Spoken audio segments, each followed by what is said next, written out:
Villemino avec Richardson donc sur un poste de demi-centre. Valentin Porte prend la main avec Villemino, tente de dépasser le bloc central de travail de Frédéric Peterson pour aplatir.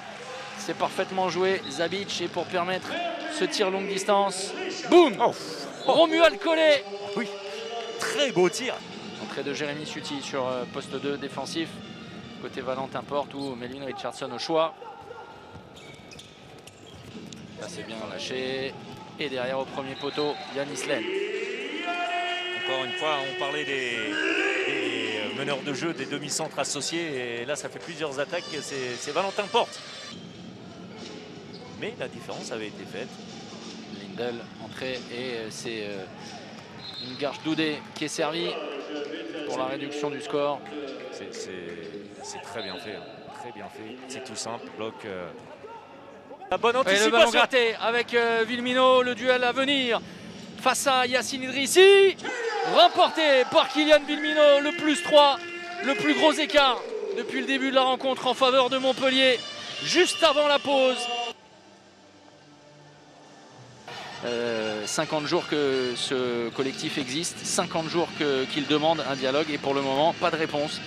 Voilà, on espère que les choses vont évoluer parce que c'est vertueux bien évidemment et tous les acteurs doivent être entendus. Le but de Kylian Villemino dans un match propre, hein, propre au demeurant, mais ça a été le choix de messieurs Carmo et Mourche dans certaines situations et ça se respecte. En tout cas, c'est encore une fois, ça a été cohérent sur les décisions, toute la technique de Dragan Gajic.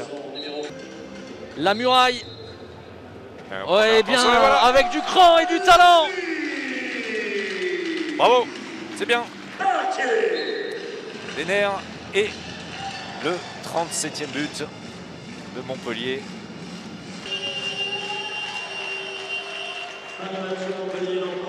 La victoire de Montpellier, 37-29.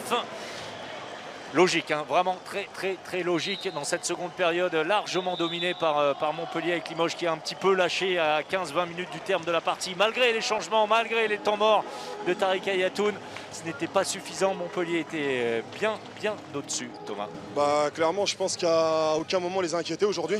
Je pense que ce soit tant dans le secteur défensif qu'en attaque, on n'a pas été bon, on n'a pas fait suffisamment circuler la balle. En défense, on prend entre deux joueurs alors qu'on s'était mis comme objectif de travail aujourd'hui justement de faire de l'entraide. On ne s'est pas suffisamment tenu aujourd'hui et je pense que le score reflète complètement la physionomie du match. Et oui, vous savez, ce qu'il faut c'est apprendre de nos erreurs.